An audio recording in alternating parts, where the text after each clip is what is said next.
Assalamualaikum, halo. Karena ini awal pertemuan kita, izinkan Bapak memperkenalkan diri terlebih dahulu. Nama Bapak Chandra, Guru PPKN kelas 8 di SMPN 2 Sliek Indramayu. Sebelum memulai pembelajaran alangkah baiknya kita berdoa terlebih dahulu. Berdoa dimulai. Selesai. Kali ini kita akan belajar tentang kedudukan dan fungsi Pancasila.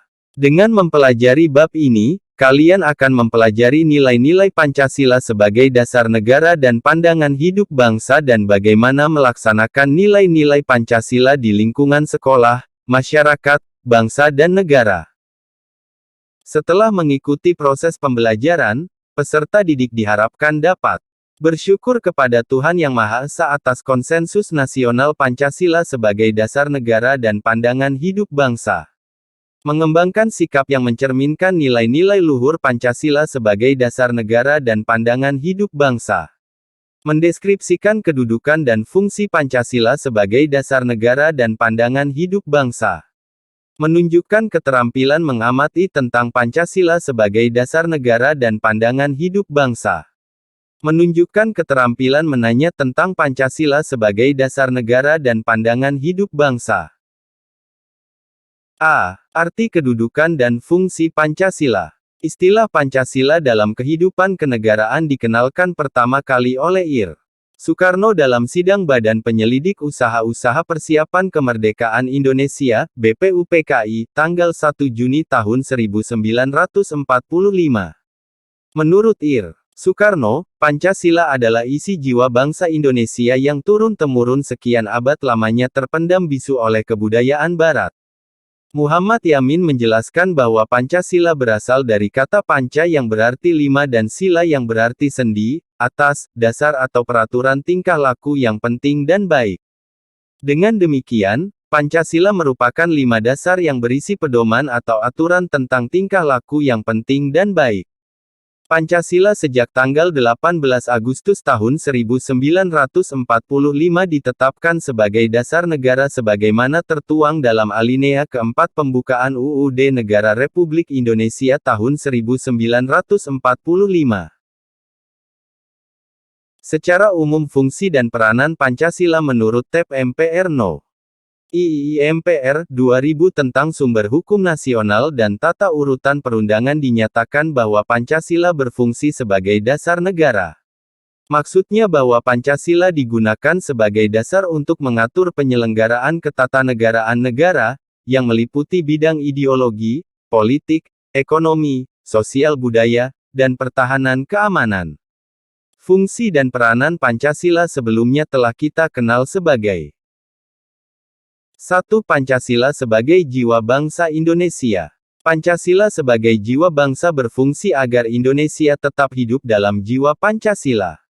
Setiap bangsa dan negara tentu memiliki jiwa. Dalam hal ini, Pancasila menjadi jiwa bangsa Indonesia. Pancasila sendiri telah ada sejak bangsa Indonesia lahir, yaitu sejak proklamasi kemerdekaan. 2. Pancasila sebagai kepribadian bangsa. Indonesia. Pancasila sebagai pribadi bangsa Indonesia memiliki fungsi, yaitu sebagai hal yang memberikan corak khas bangsa Indonesia dan menjadi pembeda yang membedakan bangsa kita dengan bangsa yang lain. 3. Pancasila sebagai sumber dari segala sumber hukum. Pancasila sebagai sumber hukum berfungsi sebagai sumber hukum yang mengatur segala hukum yang berlaku di Indonesia. Semua hukum harus tunduk dan bersumber dari Pancasila. Setiap hukum tidak boleh bertentangan dengan Pancasila. Setiap sila Pancasila merupakan nilai dasar, sedangkan hukum adalah nilai instrumental penjabaran dari nilai dasar. 4. Pancasila sebagai perjanjian luhur. Pancasila sebagai perjanjian luhur telah berfungsi dan disepakati melalui Sidang Panitia Persiapan Kemerdekaan Indonesia tanggal 18 Agustus tahun 1945. Karena PPKI sebenarnya adalah suatu badan yang mewakili suara rakyat, maka Pancasila merupakan hasil perjanjian bersama rakyat. 5. Pancasila sebagai cita-cita dan tujuan bangsa Indonesia. Pancasila sebagai cita-cita bangsa memiliki fungsi, yaitu untuk menciptakan masyarakat yang adil dan makmur. 6. Pancasila sebagai satu-satunya asas dalam kehidupan berbangsa dan bernegara. Pancasila sebagai satu-satunya asas adalah sebagai konsekuensi ditetapkannya Pancasila oleh bangsa Indonesia sebagai dasar negara dan juga merupakan perwujudan melaksanakan Pancasila secara murni dan konsekuen. 7. Pancasila sebagai moral pembangunan. Pancasila dijadikan kerangka, acuan, tolok ukur, parameter, arah, dan tujuan dari pembangunan. Setelah kalian memahami arti dan fungsi Pancasila bagi bangsa Indonesia, lakukanlah hal-hal berikut ini untuk mengetahui pemahaman kalian. Buatlah resume tentang arti kedudukan dan fungsi Pancasila.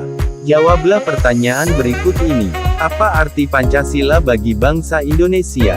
Apa fungsi Pancasila bagi bangsa Indonesia? Siapakah the founding fathers yang merumuskan Pancasila? Seperti apakah fungsi Pancasila bagi kehidupan bernegara?